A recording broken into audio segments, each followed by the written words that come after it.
Hello everyone, I am Rahul, your math teacher. उम्मीद करता हूँ बेटा जो आपकी पिछली क्लास थी वो अच्छे से क्लियर हुई होगी, आपको अच्छे समझ में आया होगा उस क्लास में। जो आज की जो क्लास होने वाली है वो आपकी बेटा आपका मॉक टेस्ट थर्ड डिस्कस करेंगे, जिसमें आपके थर्ड और 3 और 5 मार्क्स के क्वेश्चन होंगे। ठीक है, और ये भी उम्मीद करता हूँ कि आपकी जो होली है वो अच्छी गई है, बिल्कुल रंगों में अच्छे से खेले हो गई। तो बेटा अब अपनी प्रैक्टिस के भी लग जाओ, क्योंकि आपको पता है मंडे को आपका प्री बोर्ड है मैथ्स का। ठीक है, और उसके बाद आपके एग्ज़ाम है। और यहाँ तक जो 11 अप्रैल को आपका मैथ का एग्ज़ाम होना था वो अब 12 अप्रैल को कर दिया गया है, थोड़ा सा चेंजमेंट किया उसमें। देखिए जो आज का क्वेश्चन बेटा वो क्या कहता है आप लोगों से कि फाइंड द वैल्यू ऑफ के ऑफ क्वाड्रेटिक इक्वेशन। आपके पास एक क्वाड्रेटिक इक्वेशन गिवन है, ये आपके पास क्या बेटा एक क्वाड्रेटिक इक्वेशन है ये वाली। So they have two equal roots. कहता है आपके पास क्या बेटा दो इक्वल रूट्स हैं। अब दो इक्वल रूट्स हैं तो आपको पता होना चाहिए बेटा नेचर ऑफ रूट। किसके बारे में? नेचर ऑफ रूट के बारे में। चलिए पहली बात, आपके पास जो इक्वेशन उसको लिख लीजिए। क्या होगा बेटा आपके पास के x into x minus two plus 6 is equal to 0। अब एक क्वाड्रेटिक इक्वेशन ने बोला है तो हम इसको एक क्वाड्रेटिक इक्वेशन बनाते हैं भाई। अभी देखते थे एक नॉर्मल फॉर्म में, पर इसको एक क्वाड्रेटिक इक्वेशन बनाएंगे तो के एक्स की मल्टीप्लाई किससे करो? एक्स से करो तो आपके पास क्या बेटा के एक्स स्क्वायर आ जाएगा। के एक्स की 2 से करो तो क्या आएगा 2kx प्लस 6 इक्वल टू 0। अब जो ये इक्वेशन है ये आपकी क्वाड्रेटिक इक्वेशन में है। देखिए तो अपना भाई काम क्या करते बेटा, कंपेयर करते हैं। कंपेयर किससे करते बेटा? ax square plus bx plus c equal to 0। a की वैल्यू पता है, कोफिशिएंट ऑफ x क्या है, x स्क्वायर क्या है k है, b क्या आपके पास माइनस का 2k एंड c क्या बेटा आपके पास 6 है। क्वेश्चन ने क्या कहा है कि they have two equal roots, they have two equal roots. तो कहने का मतलब जो डिस्क्रिमिनेंट होता है आपका, डिस्क्रिमिनेंट d क्या होगा b square minus 4ac equal to 0। तो यहां से हम क्या कहेंगे कि क्वेश्चन ने क्या कहा है कि they have two equal roots. तो कौन सी स्टेटमेंट लगेगी? B square minus 4ac equal to 0। B की वैल्यू आपको पता है कितनी बेटा, माइनस का 2k का होल स्क्वायर माइनस का 4, a कितना है k, c कितना है 6 इज इक्वल टू 0। अब यहां से क्या है बेटा माइनस 2 का k का होल स्क्वायर क्या होगा बेटा 4k स्क्वायर हो जाएगा, 4k माइनस का 24 यानी 24k इक्वल टू 0। क्लियर बेटा यहाँ तक? अब एक बात सुनना यहाँ से क्या बेटा कि आपके पास क्वाड्रेटिक इक्वेशन है तो दो रूट्स निकलेंगे, आपके पास दो जीरोज निकलेंगे। तो यहाँ से आप क्या कीजिए 4k को कॉमन ले लीजिए, तो k minus 6 is equal to 0। हमें k की वैल्यू चाहिए, किसकी वैल्यू चाहिए बेटा? k की वैल्यू। तो 4k इक्वल टू 0, तो एक तो k की वैल्यू क्या है बेटा 0 आएगी, और यहाँ से k minus 6 is equal to 0, तो बेटा k की वैल्यू क्या हो सकती है आपके पास 6 हो सकती है। तो आपका आंसर क्या होगा बेटा 6, क्या होगा आपका 6। इट्स क्लियर है? आप इस तरीके से भी कर सकते हो, समझ में आ गया होगा अच्छे से। चलिए तो बेटा फर्स्ट क्वेश्चन था ये आपका मॉक टेस्ट थर्ड का। ठीक है, और जमकर प्रैक्टिस कीजिए, आप लोग प्रैक्टिस करने वाले सभी बच्चे हैं। ठीक है, चलिए और इस सेशन को अपने फ्रेंड सर्कल के पास भी शेयर कीजिए ज़्यादा से ज़्यादा, कि भाई वो भी ज्वाइन करे और कुछ ना कुछ सीखने को मिलेगा यहाँ पे भी आपको। और ये क्लास आपकी शायद काफ़ी लंबी चलने वाली है आज, जहाँ तक मुझे लगता है। ठीक है, तो बने रहिए एंड तक, कुछ ना कुछ आज पाके जाओगे आप लोग भी। ठीक है, देखिए सेकंड क्वेश्चन क्या कहते हैं बेटा, डिटरमाइन द पॉइंट दे रखे बेटा आपके पास क्या क्या है 1 5 2 3, और बेटा आपके पास क्या माइनस का 2 और माइनस का 11 आर कोलिनियर। आपको क्या बताना है? कोलिनियर बताना है। क्या बताना है? कोलिनियर। जब बेटा अगर आपसे पूछे कि आपको कोलिनियर बताना है तो देखना है आपसे, मान लीजिए ये पॉइंट आपके पास ए है, ये बी है और ये आपका सी है। तो कंडीशन क्या कहती है कि A B plus B C किसके बराबर हो जाए? ए सी के बराबर। ठीक है, दो साइड्स की डिस्टेंस निकालो, उनका सम करो, और किसके बराबर होना चाहिए? तीसरी साइड के बराबर आना चाहिए। कोई भी दो ले लो, कोई भी दो। आप बी सी ले सकते हो, बी सी प्लस ए सी कह के आप कह सकते हो बी बराबर आना चाहिए। ठीक है, तो कोई भी दो। तो हम जनरली क्या लेके चलते हैं, पहली ये वाली, फिर ये वाली और फिर कंप्लीट वाली। देखना यहाँ से भाई मैंने क्या कहा कि मान लीजिए ए पॉइंट हो गया, बी पॉइंट हो गया और सी पॉइंट हो गया। तो ए पॉइंट मेरे पास 1 और 5 है, बी पॉइंट 2 और 3 है, और सी पॉइंट माइनस का 2 और माइनस का 11 है। जब आप इसको ग्राफ में ड्रॉ करोगे ना तब अलग बनेगा, ठीक है। देखना एक बार ग्राफ के अकॉर्डिंग बना देता हूँ मैं आप लोगों को। देखिए यहाँ से बेटा पहला पॉइंट 1 और 5 है, यानी x की वैल्यू 1 है तो y की वैल्यू क्या है 5 है। मान लीजिए आपका 1 और 5 हो गया, यहाँ पे 5 और यहाँ पे क्या आपका 1 है। ये आपकी y एक्सिस की बात कर रहा हूँ यहाँ से मैं, ठीक है, और ये आपकी x एक्सिस है।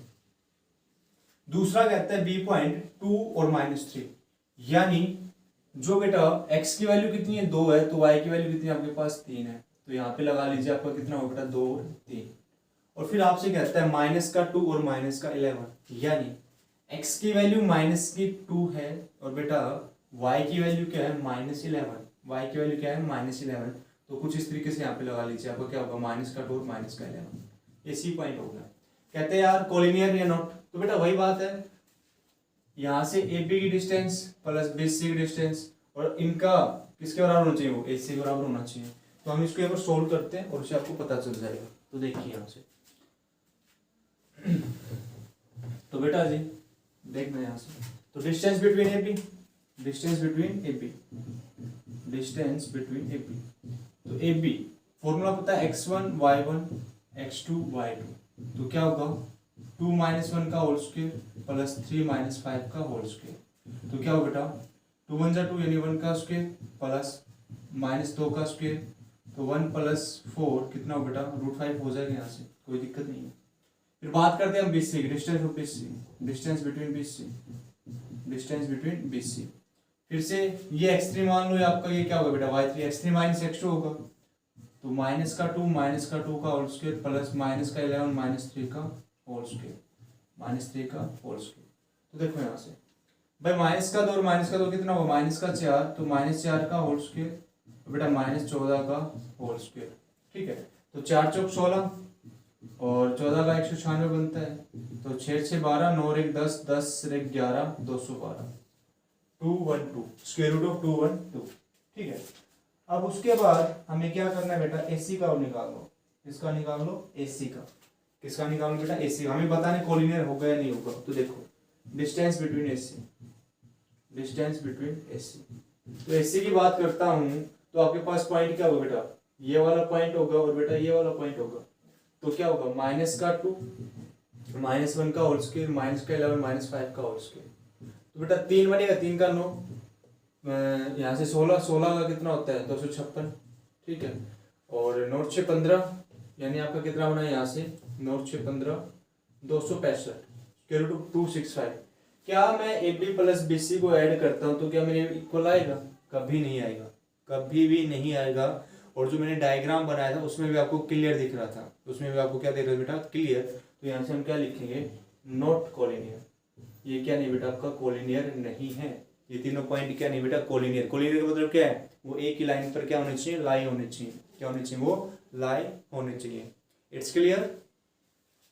आज थोड़ी सी तबीयत डाउन है बेटा, ठीक है, पर फिर भी आप लोगों के लिए लग रहा हूँ कि कुछ अच्छा हो तुम्हारे साथ भी और मेरे साथ भी। चलिए थर्ड क्वेश्चन की तरफ बढ़ते हैं।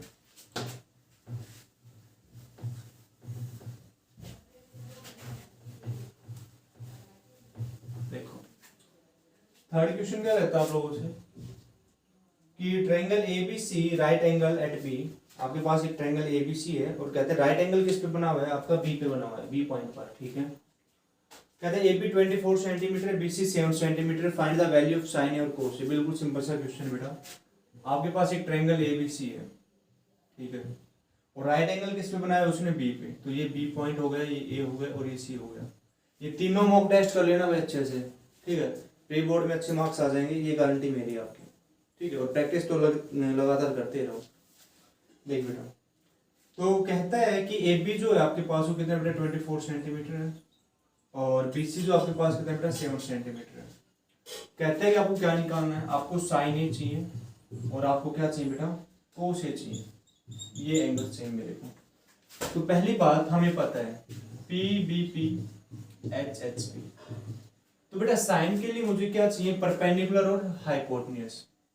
तो मेरे पास परपेंडिकुलर तो है, परपेंडिकुलर तो है पर मेरे पास क्या नहीं बेटा हाइपोटेन्यूज नहीं है। और कोस ए के लिए भी मुझे क्या चाहिए बेस चाहिए और क्या चाहिए बेटा हाइपोटेन्यूज। तो मेरे पास बेस है पर हाइपोटेन्यूज नहीं है। तो पहला काम हम क्या निकालेंगे, अपना हाइपोटेन्यूज निकालेंगे। तो हम क्या कहते हैं, in triangle A B C we use Pythagoras theorem. क्या कहते हैं बेटा, ए सी का square equal to B C का स्क्वायर प्लस ए बी का स्क्वायर। ए सी का स्क्वायर, बी सी कितना आपके पास 7 है तो 7 का स्क्वायर, ए बी कितना बेटा 24 का स्क्वायर, तो 7 का 49, 5 का 576, 24 का 576, तो यहाँ से आपके पास 625 बन के आएगा ए सी स्क्वायर। तो ए सी की बात करता हूँ तो मेरे पास कितना है बेटा 25 आएगा। कितना है मेरे पास 25, ठीक है। तो ए सी आपको पता चल गया आपके पास कितना है बेटा 25 सेंटीमीटर आया है। जब ए सी आपके पास 25 सेंटीमीटर आया तो बेटा मुझे क्या चाहिए, साइन ए चाहिए। क्या चाहिए मेरे को, साइन ए, यानी इस वाले एंगल की बात करता है। तो साइन ए क्या होता है बेटा, परपेंडिकुलर। परपेंडिकुलर क्या होगा आपका, ये बीसी होगा। तो बेटा हाइपोटेन्यूज क्या होगा आपका एसी। तो बीसी की वैल्यू कितनी आपके पास 7 और एसी आपके पास कितना बेटा 25, ये आपका साइन ए हो गया। फिर बात करते हैं कोस ए की। तो कोस ए क्या होता है, बेस अपॉन हाइपोटेन्यूज। तो बेस आपका क्या होगा बेटा एबी होगा और हाइपोटेन्यूज आपका कितना बेटा एसी। तो एबी कितना होगा 24/25, ये आपका क्या बन के आया, कोस बन के आया। कोस ए, एंगल ए की बात करते हैं वो। क्लियर है बच्चों, चलिए अगर यहां तक क्लियर है तो बढ़ते अपने नेक्स्ट क्वेश्चन की तरफ। देखिए क्या कहते हैं,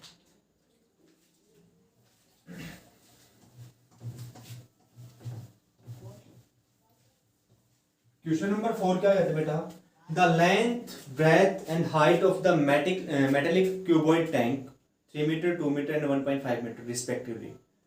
find the area of the metal use in making it. कहता है कि आपको क्या बताना बेटा, area of metal use in making, यानी वो बनाने के लिए आपको कितने मेटल की जरूरत हुई है। देखना मैं स्टेटमेंट डालता हूं पहले, जिन बच्चों के पास स्टेटमेंट जरूरी बेटा। द लेंथ विड्थ की बात करता है और हाइट की बात करता है।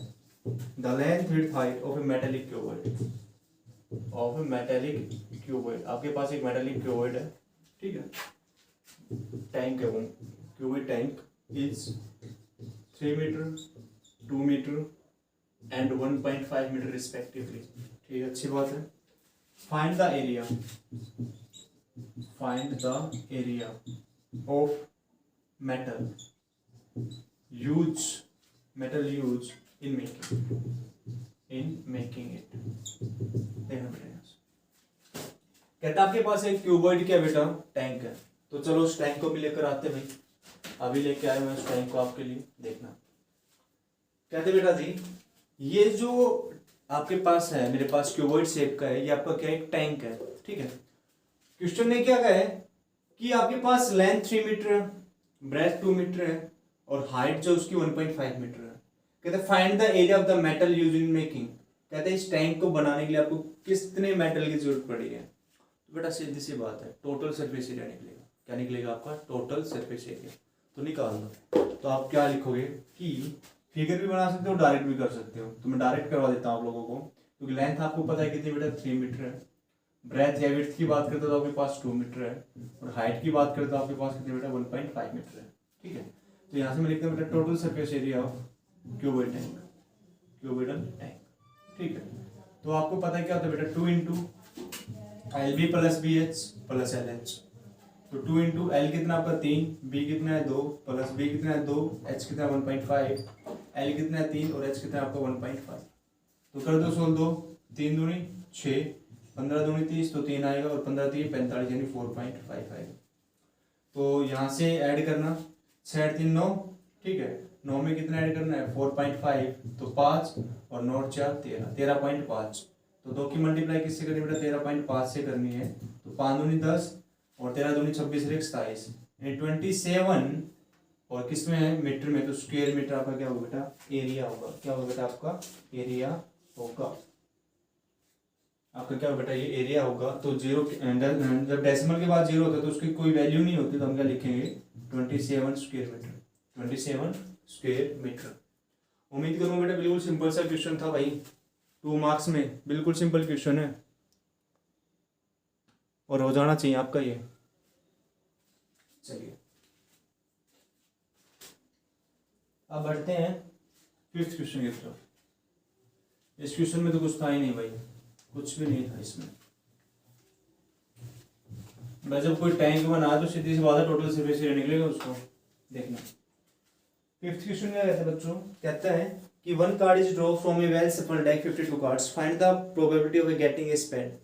अब कहता है स्पेड आने की प्रोबेबिलिटी बताओ। तो स्पेड कितने होते हैं आपके पास, 13 होते हैं। ठीक है, तो यहाँ से मैं डायरेक्ट क्वेश्चन लिख देता हूँ। पहले क्वेश्चन नंबर 5 की बात करते हैं। कहता है वन कार्ड इज ड्रॉ, एक कार्ड निकाला आपने फ्रॉम ए वेल सफल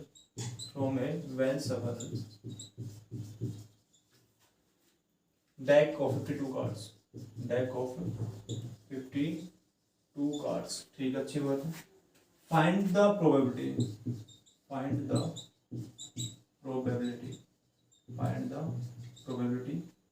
getting a spade। तो देखो बेटा मैं डायरेक्ट क्या देता हूँ, स्पेड आपको पता है, नंबर ऑफ स्पेड कितने होते हैं बेटा आपके पास, नंबर ऑफ स्पेड। अब सुनो मेरी बात भाई, स्पेड कितने होते हैं आपके पास, 13 होते हैं। कितने होते हैं आपके पास, 13। क्योंकि देखो हमने क्या क्या बताया था, क्लब बताया था, क्लब के कितने पत्ते होते हैं, 13 होते हैं। ठीक है, हार्ट के कितने होते हैं बेटा, 13 होते हैं। मैंने पिछली वीडियो में आपको दिखाया भी था। ठीक है, जब आपका पत्तों का एक क्वेश्चन आया था जिसमें रानी थी, राजा था, दैला था। ठीक है, और बेटा हार्ट हो गया, डायमंड होता है, डायमंड के कितने पत्ते होते हैं आपके पास, 13 होते हैं। तो कहता है कि 52 पत्तों में से आपने अच्छे से पेस मारी है और एक पत्ता उठाना आपको, कौन सा बेटा, वो स्पेड होना चाहिए। तो क्या प्रोबेबिलिटी हो सकती है, तो डायरेक्ट कर देता बेटा, प्रोबेबिलिटी किसकी, गेटिंग ए स्पेड। प्रोबेबिलिटी किसकी चाहिए बेटा, गेटिंग ए स्पेड। तो क्या लिखते हैं, नंबर ऑफ फेवरेबल, ठीक है, upon total number of outcomes. तो फेवर में कितने आपके पास, 13 होंगे, टोटल कितने बेटा, 52 होंगे। तो इसको कटिंग कर लेना। ठीक है, ये आपका आंसर आ जाएगा, ये आपको क्या देगा बेटा, आंसर आ जाएगा। तो 13 कम 13, 13 34, 13 39, 13 चौक 52, यानी 1/4। तो प्रोबेबिलिटी क्या होगी बेटा आपकी, इसकी 1/4 होगी। क्या होगी आपके पास, 1/4। क्लियर अच्छे से, बिल्कुल सिंपल सा क्वेश्चन था। चलिए भाई अब बढ़ते हैं अपने क्वेश्चन नंबर 6 की तरफ। ठीक है, वो क्या कहते हैं उसको भी देख लो भाई।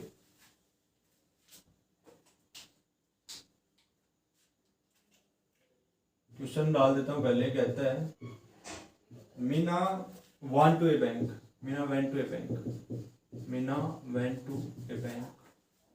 to withdraw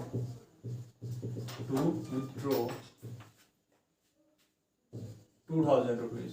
कितने रुपए निकलवाती है बेटा, 2000 रुपए निकलवाती है। She asked to cashier, क्या पूछती है, to give her 50 rupees and 100 rupees. ठीक है, नोट्स ओनली। क्लियर हो गया। कहते हैं मीना गोट 25 नोट्स। मीना कितने रुपए मिलते हैं बेटा, 25 रुपए मिलते हैं इन ऑल। ठीक है, और कहते हैं find how many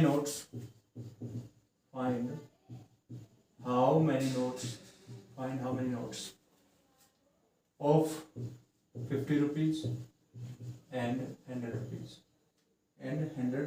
she received। यहाँ पर है ना बच्चे थोड़ी सी मिस्टेक करके आते हैं, तो वो मिस्टेक नहीं होनी चाहिए आप लोगों से। देखिए बेटा क्वेश्चन को समझने की कोशिश कीजिए। कहते हैं Meena went to bank to withdraw, कितने रुपए निकलवाते बेटा, 2000। मीना बैंक में गई और वो कहती है कैशियर से कि भाई मुझे 2000 रुपये चाहिए। वो 2000 रुपये निकलवाने गई है। देखना जो अमाउंट कितने रुपए निकलवाने गई बेटा, वो 2000 रुपये निकलवाने गई। ठीक है, अच्छी बात है। सी आस्क्स टू कैशियर, वो कैशियर से पूछती है टू गिव हर, कि क्या आप मुझे 50 के और 100 के नोट दे सकते हो। देखना जो नोट चाहिए, मेरे को नोट चाहिए, मुझे जो नोट चाहिए वो एक तो 50 रुपए का चाहिए बेटा और एक 100 रुपए का चाहिए। सुना, बिल्कुल हिंदी बता रहा हूँ। जो नोट चाहिए मेरे को 50 का चाहिए और 100 का चाहिए। और कहता है Meena gets 25 notes in all. और कहते हैं बेटा मीना के पास मीना प्राप्त कितने करती है बेटा, 25 नोट प्राप्त करती है। देखना टोटल नोट उसको कितने मिले, टोटल नोट कितने मिले बेटा उसको, 25। देखना ये रुपए है, ये टोटल नोट है। जैसे मैंने कहा मेरे पास 100 के कितने नोट है, 5 नोट है। 100 के 5 नोट है, तो कितने रुपए हो गए बेटा, 500 रुपए हो गए ना। तो सेम काम क्या कहता है कि 2,000 रुपए उसको चाहिए, तो कैशियर ने कितने रुपए दिए उसको? 25 नोट दिए हैं। कितने नोट दिए? 25 नोट।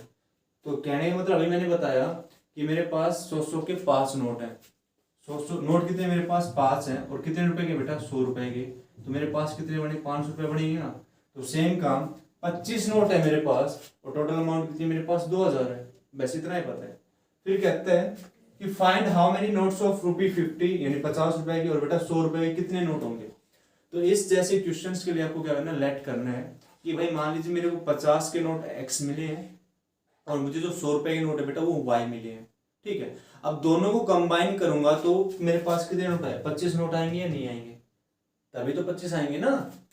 ऐसे क्यों लगा के चेक करूंगा तो कितने नोट गिनूंगा? 25 नोट गिनूंगा। तो देखना यहाँ से क्वेश्चन को समझना है। तो यहाँ से हम क्या लिखते हैं कि लेट बी द क्या लिखे बेटा? Let be the 50 rupees note. भाई कितने नोट बताए मैंने? एक्स नोट बता दी बेटा। कितने नोट बताए? एक्स। तो सेम काम कितने बेटा? 100 रुपए के कितने नोट होंगे मेरे पास? तो बेटा मैंने वाई नोट बता दी। कितने बता दी? Y note.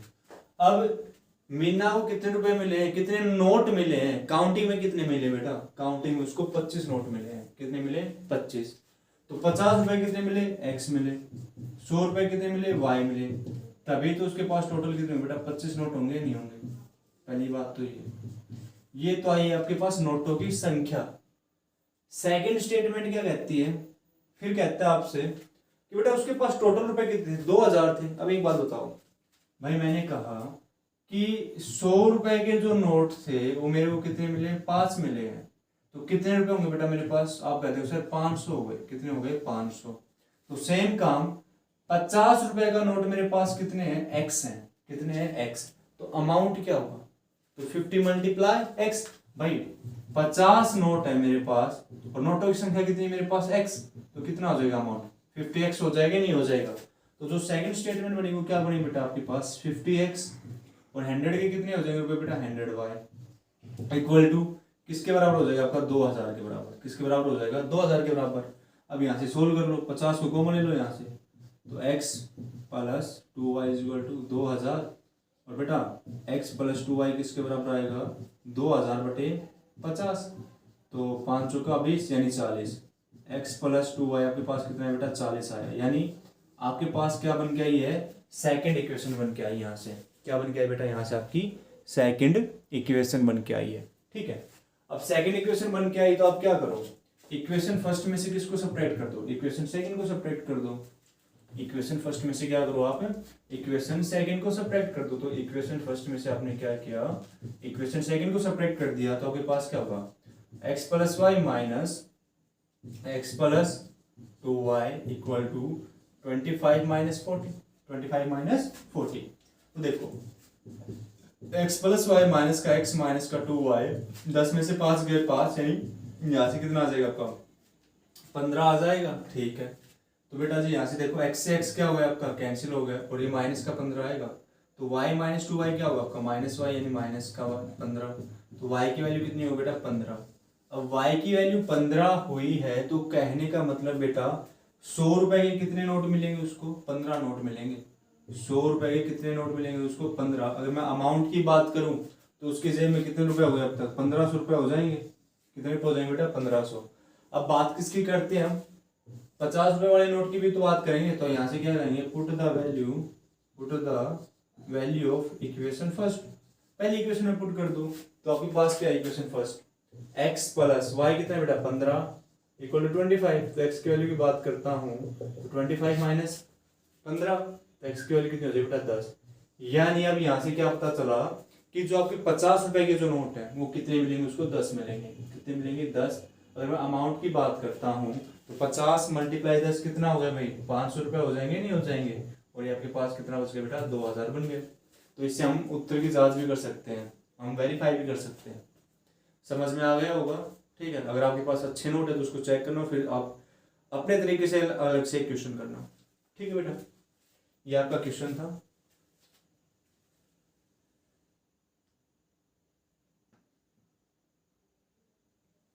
चलिए अब बढ़ते हैं अपने नेक्स्ट क्वेश्चन की तरफ।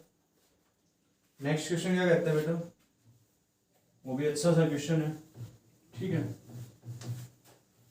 मैंने जितने भी आपको मोस्ट एक्सपेक्टेड जो क्वेश्चन करवाए हैं उनको करके चले जाना अच्छे से, अच्छे नंबर आ जाएंगे बेटा आपके, प्री बोर्ड में भी अच्छे नंबर आ जाएंगे। देखिए क्वेश्चन नंबर जो 7 है वो आपसे कहता है कि how many multiple of 4 lie between 10 and 250। देखो बेटा इस क्वेश्चन में पता है बच्चे कहाँ पे गलती करते हैं। देखिए उसने क्या पूछा बेटा कि हाउ मैनी मल्टीपल ऑफ 4, भाई 4 के मल्टीपल बताओ। तो बेटा 4 का मल्टीपल का मतलब क्या है कि हम उसको नेचुरल नंबर से क्या करते जाओ, मल्टीप्लाई करते जाओ। यानी 4 की मल्टीप्लाई 1 से किया तो 4 की मल्टीप्लाई 2 से 8, 4 की 3 से 12, 4 की 4 से 16, 4 की 5 से 20। यानी उसने मल्टीपल्स के बारे में पूछा। तो हमेशा याद रखना मल्टीपल्स का मतलब क्या होता है कि आपको नेचुरल नंबर से मल्टीप्लाई करनी है उस नंबर को जिसके बारे में वो पूछ रहा है। उसने 4 के बारे में पूछा तो मैंने किससे मल्टीप्लाई किया, 1 से। 1 2 3 4 5 ये सारे मेरे क्या बेटा नेचुरल नंबर है। अब मेरी बात सुनो यहाँ से, कहते हैं लाई बिटवीन 10 एंड 250, यानी 10 और 250 के बीच में वो रहने चाहिए। तो बच्चे काफी गलती करते हैं, बच्चे है ना इस 8 से स्टार्टिंग कर देते हैं, 8 12 16 ऐसे, और इस वजह से उनका जो आंसर है वो क्या हो जाता है बेटा, गलत हो जाता है। क्वेश्चन उनका क्या हो जाता है, गलत हो जाता है। क्वेश्चन ने कहा है कि बेटा वो 10 और 250 यानी 250 के बीच में होने चाहिए, इन बिटवीन, इनके बीच में होने चाहिए। तो बेटा 10 तो काउंट होगा ही नहीं, बिल्कुल नहीं होगा। तो 10 के बाद क्या काउंट होगा, आपका जो 12 आएगा, 12 वो 4 का मल्टीपल है या नहीं है, बिल्कुल है। तो 12 काउंट होगा। 12 के बाद आपका कौन सा मल्टीप्लाई बेटा, 16 आएगा, वो काउंट होगा। लास्ट में जो आपकी 250 है बेटा ये भी काउंट नहीं होगा, ये भी काउंट नहीं होगा। तो 250 से पहले क्या आएगा, 249, वो 4 से डिवाइड नहीं होता। तो 248 को देखिए, क्या वो 4 से डिवाइड होता है, देखना एक बार। लास्ट के दो को देख लो, 4 कम 4 4 दुनिया 8, बिल्कुल डिवाइड होता है। तो जो आपके पास एक एपी बनेगी, वो एपी क्या बनेगी बेटा, वो एपी बनेगी 12 16, ठीक है 20। और बेटा जो लास्ट टाइम हो गया आपके पास कितनी बेटा, 248। कितनी हो गया आपके पास, 248। बस इस छोटी सी बात का एक ध्यान रखना, मोस्टली बच्चों का है ना इस वजह से उनका क्वेश्चन गलत हो जाता है, इस वजह से। और पूछे कि how many multiples, how many multiples, many का मतलब कितने हैं। तो बेटा कहने का मतलब वो आपसे क्या पूछ रहा है, एन की वैल्यू पूछ रहे हैं। किसकी वैल्यू पूछ रहा है, एन की वैल्यू। तो आप निकाल सकते हैं क्या, फर्स्ट टर्म आपको पता है कितनी बेटा 12 है। डिफरेंस की बात करूं तो 16 में से 12 गए तो कितना आएगा, 4 आएगा। और जो ए एन है जो आपके पास लास्ट टर्म आई थी वो कितनी है बेटा आपके पास, 248। तो फॉर्मूला लगा दो क्या, n is equal to a plus n minus 1 into d. तो एन कितना आपके पास बेटा 248, ए कितना है 12, एन माइनस 1 और डिफरेंस कितना बेटा 4। 12 को ले आओ राइट की तरफ, 248 माइनस का 12, एन माइनस 1 इंटू 4। तो बेटा 8 में से 2 गया 6, और 236 is equal to n minus 1 into 4। अब 4 किस में आपका मल्टीप्लाई में लेफ्ट की तरफ आएगा तो किसका हो जाएगा, डिवाइड का। तो 236 upon 4 is equal to n minus 1। तो बेटा 4 पंजे 20 और 4 नीम 36। तो आपके पास क्या आया, यहाँ से आपके पास बन के आया 59 is equal to n minus 1। तो एन की वैल्यू की बात करूंगा तो 59 प्लस 1, तो एन कितना आ जाएगा बेटा आपके पास 60 आ जाएगा। कितना आ जाएगा आपके पास, 60। यानी आपके पास कितने मल्टीपल्स हैं बेटा, 60 मल्टीपल्स हैं। कितने मल्टीपल्स हैं आपके पास, 60 मल्टीपल्स हैं। ये आपका क्या था बेटा, आंसर था। बिल्कुल सिंपल सा क्वेश्चन था भाई, ठीक है। पर जहां पे गलती होने के चांसेस थे, जहां पर आपके गलती होने के जो चांसेस थे बेटा, वो इस टाइप में चांसेस थे। क्योंकि बच्चे यहाँ पे ना गलती करके आते हैं। मैंने मोस्टली देखा है बच्चे जब, जैसे आपके 3-4 सेक्शन है उसमें भी देखा है कुछ सेक्शन से ये गलती करते हैं, मोस्टली करते हैं। तो भाई ये गलती है ना नहीं होनी चाहिए बिल्कुल भी, ठीक है। चलिए, और पेपर अरेंजमेंट जो आपकी पेपर स्टाइल होती है करने की, वो एक प्रॉपर तरीके से होनी चाहिए। अगर आप सीरीज में चल रहे हो या सीक्वेंस में चल रहे हो तो सीक्वेंस में चलना आपको, ठीक है। First question, second question, third, ऐसे बिल्कुल प्रॉपर तरीके से। अगर आपकी राइटिंग अच्छी है तो एग्जामिनर आपकी राइटिंग से काफ़ी इंप्रेस होता है, और वो अगर आपका 19-20 कहीं पे मिस्टेक भी होते तो इसको इग्नोर कर देता है कि बच्चे ने अटेम्प्टिंग अच्छी की हुई है। कभी देखना जब यूपीएससी के जो बंदे होते हैं उनका जो लिखने का तरीका होता है, या जब हम एसएससी सीजीएल की तैयारी करते हैं तो उसमें जो लिखने का होता है डिस्क्रिप्टिव होता है बेटा, उसमें वो अटेम्प्टिंग देखता है आप लोगों की, आपने अटेम्प्ट किस तरीके से कर रखा है। तो यहाँ पे भी आपका अटेम्प्टिंग देखता है बेटा, ठीक है, कि आप अटेम्प्ट कैसे करते हो क्वेश्चन पेपर को। चलिए बढ़ते हैं अपने नेक्स्ट क्वेश्चन की तरफ।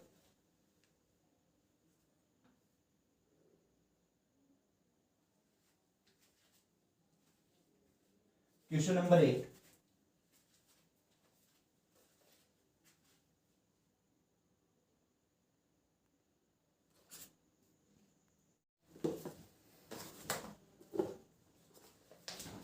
देखिए बच्चों, क्वेश्चन नंबर 8 आपका क्या कहते हैं, ठीक है, अच्छा क्वेश्चन है, समझने की जरूरत है इसमें भी।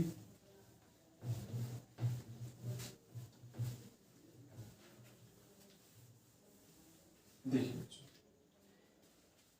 क्वेश्चन नंबर 8 कहता है triangle A B C is an isosceles, is an isosceles triangle, ठीक है। कहते हैं आइसोसेलेस राइट ट्रायंगल कहता है, राइट ट्रायंगल, ठीक है। If angle A C B आपका कितने डिग्री का बेटा, 90 डिग्री का है, और कहता है एपी आपके पास कितना बेटा, 5√2 है, और आपसे कहता है then the find the value of AC, then find the value of AC. आपको एसी की क्या बतानी बेटा, वैल्यू बतानी है, क्या बतानी है आपको, वैल्यू बतानी है, ठीक है। चलिए थोड़ा सा मींग डाल लेते हैं एक बार, ठीक है, फिर उसके बाद अपना काम आगे स्टार्ट करते हैं, क्योंकि भाई खुराक तो इसको भी जरूरत है ना, अगर इसको खुराक नहीं मिलेगी तो काम कैसे चलेगा। खुराक तो हर एक बंदे को चाहिए भाई, हर एक बंदे को।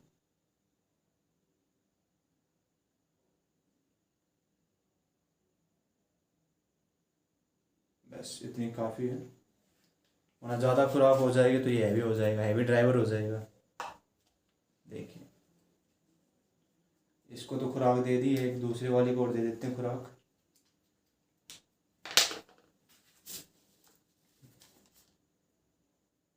ये इसमें नहीं है, हाँ इसमें दे देते हैं। एक आपका 2 मिनट का टाइम दूंगा बेटा।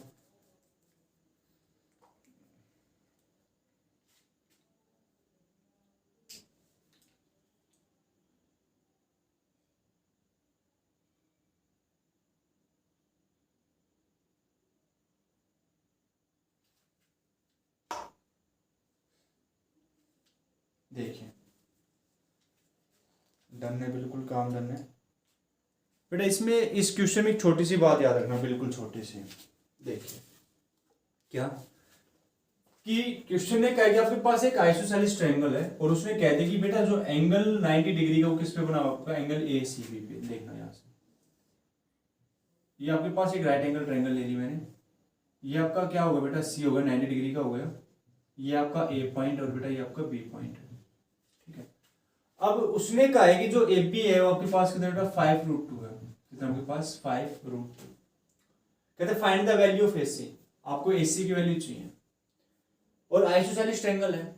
अब दिमाग में एक बात याद आती है कि आइसोसेलेस ट्रायंगल है तो ये वाली साइड 5√2, तो ये वाली भी तो 5√2 हो सकती है, आइसोसेलेस ट्रायंगल है, दो साइड इक्वल होनी चाहिए, एक साइड दे दी उसने। ऐसा बिल्कुल भी नहीं है, क्योंकि बेटा जब राइट एंगल ट्रायंगल का केस आता है तो उसमें पहले गिवन होता है क्या, कि बेटा जो आपके पास हाइपोटेन्यूस होता है वो किसके बराबर होता है, इस वाली साइड का स्क्वायर प्लस इस वाली साइड का स्क्वायर, यानी यही तो होता है आपके पास हाइपोटेन्यूस जो होता है कि a square plus b square equal to c square, यही होता है बिल्कुल, ठीक है। तो अगर मैं इस पर अप्लाई करता हूं तो क्या ये बन जाएगा, 5√2 आ जाएगा मेरा, बिल्कुल नहीं आएगा। अगर मैं इसको इस साइड को अगर मैं 5√2 मान के चल रहा हूँ, और यहाँ पे मान लीजिए कोई और साइड हो गई, अगर मैं इनका स्क्वायर करके अगर सम करता हूँ तो क्या मेरे पास ये वैल्यू बनेगी, भाई बिल्कुल नहीं बनेगी, बिल्कुल भी नहीं बनेगी। तो इस वजह से बेटा हम क्या करेंगे कि जो आपके पास दो साइड्स बच चुकी है उनको मान लो x, क्योंकि ये दिमाग में फितूर होते हैं कि हमने ये वाली ये 5√2 तो ये भी 5√2 हो सकते हैं, भाई बिल्कुल नहीं होगी, क्योंकि राइट एंगल ट्रायंगल और पाइथागोरस थ्योरम लगाओगे तो क्या होता है, a² + b² = c² तब हम कह सकते हैं कि आपके पास क्या बनेगी बेटा, राइट एंगल ट्रायंगल बनेगी। जब सी स्क्वायर ग्रेटर देन ए स्क्वायर प्लस बी स्क्वायर होता है, ठीक है, तो आपका ऑब्ट्यूज एंगल में होंगे सारे, और एक होता है सी स्क्वायर लेस देन ए स्क्वायर प्लस बी स्क्वायर, तो आपका एक्यूट एंगल बनेगा। ठीक है, देखिए तो बेटा यहाँ से आपके पास मैंने क्या कहा, दो साइड लेनी है ना। मान लीजिए मैंने AC कह दिया, मेरे पास x है, तो बेटा BC भी कितना पाएगा, x पाएगा। क्यों? क्योंकि गिवन है AB इक्वल टू आपका BC किसके बराबर होगा बेटा, x होगा। क्यों? क्योंकि बेटा आइसोसेलेस ट्रायंगल, क्यों है आपकी आइसोसेलेस ट्रायंगल। तो अब मैं बात करता हूँ in triangle ACB we use Pythagoras theorem, तो आपके पास क्या बेटा, AP का square is equal to BC का स्क्वायर प्लस AC का स्क्वायर। तो ये भी आपके पास कितना बेटा 5√2 है, उसका स्क्वायर कर दो। BC आपने कितना माना x, तो x का स्क्वायर प्लस x का स्क्वायर। अब देखो यहाँ से ओपन करने का तरीका बताता हूँ। आपने पढ़ा होगा कि AB का स्क्वायर, तो हम क्या करते बेटा, A का स्क्वायर मल्टीप्लाई B का स्क्वायर, तो सेम काम वहां पे कर दो। 5√2 है ना, तो लिखो 5 का स्क्वायर इंटू √2 का स्क्वायर, तो 5 का 25, √2 का करोगे तो स्क्वायर से रूट कैंसिल, तो कितना आएगा 2 और 25 दूनी 50। तो ये आपका कितना है बेटा 50 आएगा, और यहाँ से क्या हो जाएगा 2x²। 50/2 किसके बराबर होगा x², और यहाँ से क्या है बेटा 25, यानी x² आपका किसके बराबर होगा 25। तो x की वैल्यू की बात करता हूँ तो आपके पास क्या है बेटा +-5। अब x की वैल्यू मेरे पास +-5 आई है, तो हम लेकर किसको चलेंगे बेटा, पॉजिटिव को, क्योंकि साइड जो होती है वो हमेशा क्या होगी, पॉजिटिव होगी। तो x की वैल्यू मेरे पास कितनी बेटा 5 आएगी, पॉजिटिव आएगी। तो यहाँ से मैं क्या कह सकता हूँ कि जो आपके पास AC आएगा, वो कितना आएगा 5 आएगा, और जो बेटा आपके पास BC आएगा वो भी कितना आएगा आपके पास 5 आएगा। उम्मीद करूंगा ये वाला क्वेश्चन आपको अच्छे समझ में आया होगा बेटा। इसमें जो समझाने का था वो मैंने आपको अच्छे से बताया है, ठीक है। चलिए बढ़ते अपने क्वेश्चन नंबर 9 की तरफ। क्वेश्चन नंबर 9 भी अच्छा है भाई, ठीक है, समझने की बात उसमें भी। देखिए भाई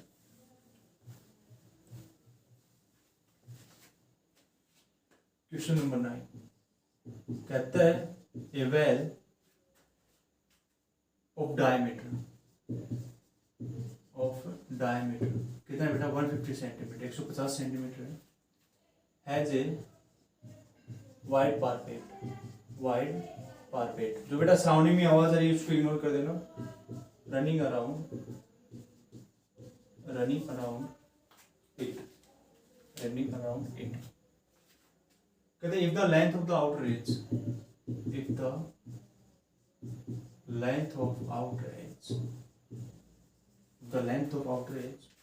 of this parapet is 660 centimetre, ठीक है। Find the breadth of parapet।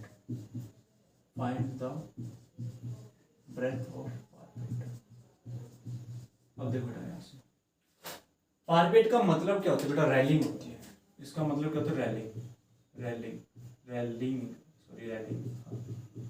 होती है। क्या होती है इसका मतलब, रैलिंग, ठीक है।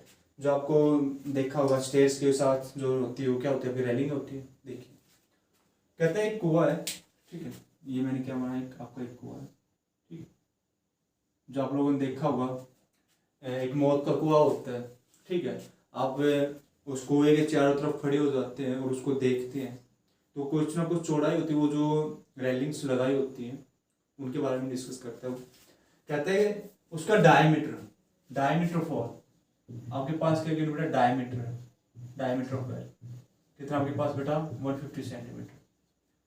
चलिए अच्छी बात है। अगर मैं इसके रेडियस की बात करता हूँ, किसकी बात करता हूँ बेटा, रेडियस ऑफ वेल, तो रेडियस कितनी है बेटा 150 का आधा 75 हो जाएगा, यानी 75 सेंटीमीटर। यानी मेरे पास क्या बेटा, इसकी रेडियस पता चल गई मेरे को 75 सेंटीमीटर। कहते हैं कि has a wide parapet running around it, ठीक है। कहते हैं बेटा इसके जो चौड़ाई है, इसके चारों तरफ हमने क्या लगाई, पारपेट यानी रेलिंग्स लगा दी। क्या लगा दी बेटा, इसके चारों रेलिंग। तो मान लीजिए ये मैंने क्या लगाया, इसके चारों रेलिंग लगा दी। क्या लगा दी बेटा, एक रेलिंग। और किस तरीके से लगाई बेटा, एक सर्कुलर टाइप की लगेगी। किस तरीके लगेगी, सर्कुलर टाइप की। आप लोग देखते हो ना जो मौत का कुआं होता है उसके चारों तरफ क्या लगाई होती है, एक जाली से लगाई होती है। तो आप अज्यूम कीजिए उसके चारों तरफ क्या एक रेलिंग है, क्या आपके पास एक रेलिंग है। और फिर कहता है क्या कि इफ द लेंथ ऑफ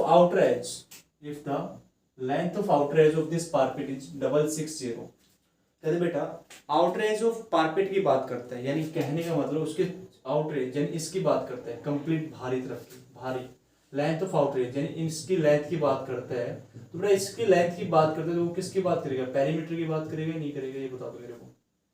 बिल्कुल पेरीमीटर की बात करेगा। और उसमें कह देगी आपके पास पेरीमीटर कितना है, 660 सेंटीमीटर है। कितना बेटा आपके पास, 660 सेंटीमीटर।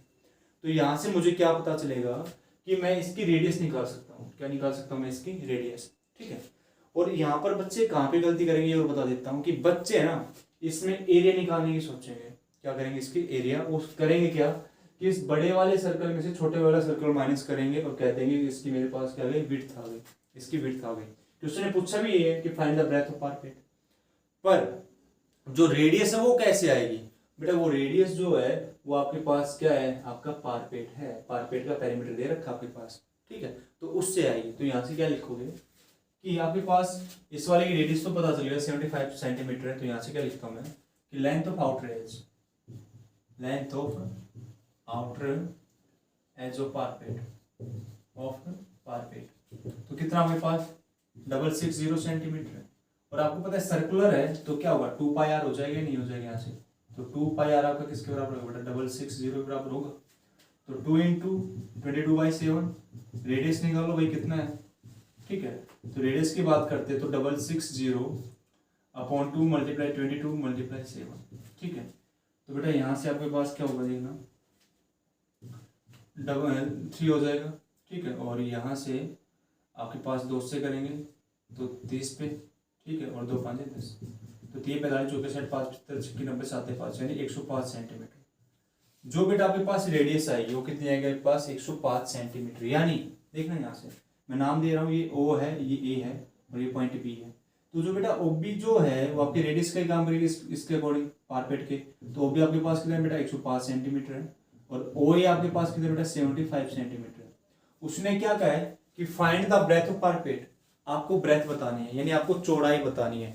तो आप बिल्कुल आराम से बता सकते हो, बिल्कुल आराम से। कैसे कि बेटा आपको OB पता है 105 है, यानी आपको AB चाहिए। क्या चाहिए आपको, AB, ये वाला डिस्टेंस चाहिए आपको, ये वाला डिस्टेंस, ये कितना चौड़ा है। तो आप लिख सकते हो क्या कि मैं यहाँ से लिख देता हूँ बेटा कि क्या लिख देते हैं, देखो हाँ OB को मैं क्या लिख सकता हूँ, आपको सिंपल तरीके से बताना चाह रहा हूँ। OB आपके पास कितना 105 है, तो OB क्या लिखो, OA plus AB equal to 105।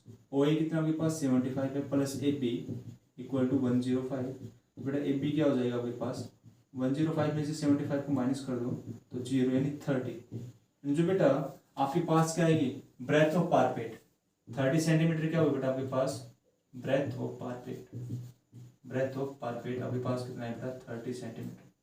30 centimetre क्या होगा बेटा आपका ब्रेथ ऑफ पार्पेट। बिल्कुल सिंपल सा क्वेश्चन था भाई।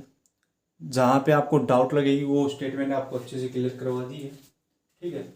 उम्मीद करता हूँ क्वेश्चन आपको अच्छे समझ में आया होगा, ठीक है। चलिए बढ़ते बेटा नेक्स्ट क्वेश्चन की तरफ। नेक्स्ट क्वेश्चन क्या कहता है आपसे, मीन निकालना आपको। तो मैं स्टेटमेंट डाल देता हूँ, आप खुद करेंगे क्वेश्चन, बिल्कुल ठीक है। ये क्वेश्चन आप खुद करेंगे, देखिए।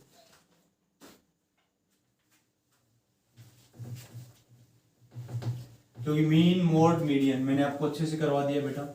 जिन बच्चों ने मीन मोड मीडियन नहीं देखा है तो वो पिछली वीडियो जाके देखें, ठीक है, उससे आपका हो जाएगा क्लियर। चलिए देखिए, कहते हैं बेटा the table below gives the percentage distribution of the female teacher in the school of rural area, find the main percentage of the female teacher. देखो कहते हैं बेटा जी आपके पास परसेंटेज ऑफ क्या आपके पास फीमेल टीचर है, फीमेल टीचर कहते हैं 15 से 25, 25 से 35, 35 से 45, 45 से 55, 55 से 65, बेटा 65 से 75 और 75 से 85, ठीक है। फिर आपसे बात करते हैं नंबर ऑफ एरिया, ठीक है। कहते हैं 6, 11, 7, 4, 4, 2 और 1, यानी ये आपका फ्रीक्वेंसी दे रखी बेटा। आपको क्या चाहिए, मीन चाहिए, तो एक्स आई निकालोगे। एक्स आई निकालने के बाद क्या करो, एफ आई इंटू एक्स आई, और इनका समेशन कर दो। किसका, एफ आई इंटू एक्स आई, इसका सम करोगे और बेटा इसका सम करोगे, ठीक है। जो ये सम आए उसको किससे डिवाइड कर देना, समेशन एफ आई से क्या कर देना बेटा, डिवाइड कर देना। एक्स आई आपको निकालना आता है अच्छे से, क्या आता है आपको अच्छे से निकालना भी आता है। कैसे निकालते हैं बेटा, lower limit plus upper limit को ऐड करो, 25 जमा 15, 5 और 5 10, और 2 और 1 3 1 4 40, तो 40 का आधा कितना हो जाएगा बेटा 20। सेम यहाँ पे मैं बात करता हूँ तो कितना आ जाएगा आपके पास, 30 आ जाएगा। यहाँ से कितना होगा 40, यहाँ से 50 60 70 और 80, तो 20 की करोगे 6 दूनी 12 120, 33 30, 7 चौक 28 280, 5 चौक 20 200, 6 चौक 24 240, 7 दूनी 14 140 और 80। इसको ऐड कर दो 0, ठीक है। 3 और 2 5, 5 और 8 13, 13 और 4 17, 17 और 4 21, 21 और 8 29, 9 कैरी 2 लग गए यहाँ पे। देखो फिर 2 2 4 2 6 2 8 8 8 1 9 9 और 3 12। एक बार फिर से देख लेते हैं, 2 4 6 8 8 1 9 9 और 1 10 10 और 3 13, यानी 1390। समेशन एफ आई एक्स आई कितना है आपका 1390। तो मैं लिख लेता हूँ बेटा, मुझे क्या चाहिए, मीन चाहिए। तो मीन का फॉर्मूला क्या होता है, summation F I into x I upon summation F I, तो 1390। अब बेटा बात करते हैं नंबर ऑफ एरियाज की। तो यहाँ से अगर क्वेश्चन में नहीं दे रखा तो आप इनका क्या कर दो बेटा, सम अप कर दो। क्या कर दो आप, सम अप। देखो यहाँ से देखो बेटा, करते हैं 6 4 10, ठीक है। यहाँ पे 10 हो गया आपका, इनको काउंट किया। यहाँ से मैंने इन तीनों को ले लिया, 7 और 3 10, ठीक है, अच्छी बात है। 10 और 10 20, और बेटा 20 और यहाँ से आपको क्या बचेगा, 11 और 4 14, तो 20 और 14 कितना बेटा 34, और इसको किससे डिवाइड कर दो भाई, 34 से डिवाइड कर दो, आपका क्या आ जाएगा बेटा, मीन आ जाएगा। क्या आ जाएगा आपका, मीन। ये ऐड करने का तरीका था, एक बार फिर से देख लीजिए क्या सही है नहीं है, देख लो भाई। 11 और 6 17, 17 और 4 24, 17 और 4 17 7 और 7 सॉरी 11 और 6 17, हाँ 17 17 और 7 24, ठीक है। 24 24 और 24 और 4 28 28 28 और 2 30 30 30 और 1 34 34 और 1 35 35 आ रखा, हाँ 35 है, एक छोड़ गया था मैं। तो आपका कितना आ जाएगा बेटा 35 आ जाएगा। कितना आ जाएगा यहाँ से आपका 35, इसको डिवाइड कर लो, वो आपका क्या आ जाएगा बेटा, मीन आ जाएगा। क्या आ जाएगा आपका, मीन, ठीक है। चलिए अब उसके बाद बढ़ते बेटा, जो आपके 5 मार्क्स के जो क्वेश्चन है उनको डिस्कस कर लेते हैं अच्छे से। देखिए बेटा,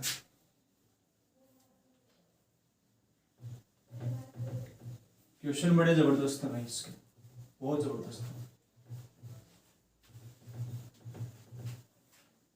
देखिए क्वेश्चन नंबर 11 कहते हैं कि speed of boat in still water. मैं स्टेटमेंट डाल देता हूँ, ठीक है, क्योंकि स्टेटमेंट का सारा खेल है। Speed of still water,